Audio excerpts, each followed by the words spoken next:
Football বিশ্বের সবচেয়ে জনপ্রিয় খেলা, কিন্তু কখনো কি ভেবেছেন কিভাবে ফুটবল একটি লোকাল খেলা থেকে বিশ্বব্যাপী কোটি কোটি মানুষের ইমোশনে পরিণত হলো? আজকে আমরা ফিফা সম্পর্কে এমন কিছু জানবো যা এর আগে আপনি কখনো শুনেননি। ঊনবিংশ শতাব্দীর ইংল্যান্ডে ফুটবল বলতে একটা খেলা ছিল না। এক এক স্কুল, এক এক শহর নিজের মতো করে খেলতো। কোথাও বল হাতে দৌড়ানো বৈধ, কোথাও আবার একদম নিষিদ্ধ। কোথাও লাথি মারা ঠিক, কোথাও সেইটাও মারামারি হিসেবে ধরা হতো। ফলে একই ম্যাচে দুই দল দুই ধরনের নিয়মে খেলতে চাইতো। এটাই ছিল মূল সমস্যা। সবচেয়ে বড় বিশৃঙ্খলা ছিল নিয়মের মধ্যে একতা না থাকা। এক জায়গায় গোলমানের দুই পোস্টের মাঝ দিয়ে যাওয়া, অন্য জায়গায় শুধু নির্দিষ্ট এলাকা পার হলেই চলতো। কোথাও হাতে ধরা এলাও, আবার কোথাও সেটা চিটিং।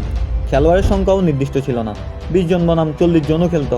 1863 সালে লন্ডনে কিছু ক্লাব মিলে প্রথম চেষ্টা করে এই বিশৃঙ্খলা থামানো। এই সমস্যার সমাধানের জন্য 1904 সালের 21 মে ফ্রান্সের প্যারিসে 7টি দেশ একত্রিত হয়ে ফিফা প্রতিষ্ঠা করে।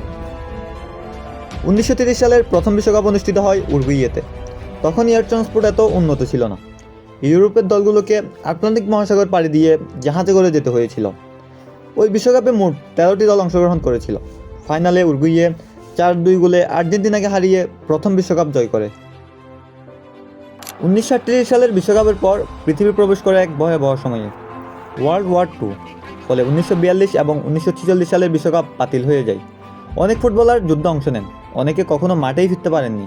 ফুটবল থেমে গিয়েছিল, কিন্তু ফিফা টিকে ছিল। 1950 সালে বিশ্বকাপ আবারও ফিরে আসে। আয়োজক ছিল ব্রাজিল। ফাইনাল ম্যাচে ব্রাজিলের জয় প্রায় নিশ্চিত ধরে নেওয়া হয়েছিল, কিন্তু অবিশ্বাস্যভাবে উরুগুয়ে ব্রাজিলকে হারিয়ে দেয়।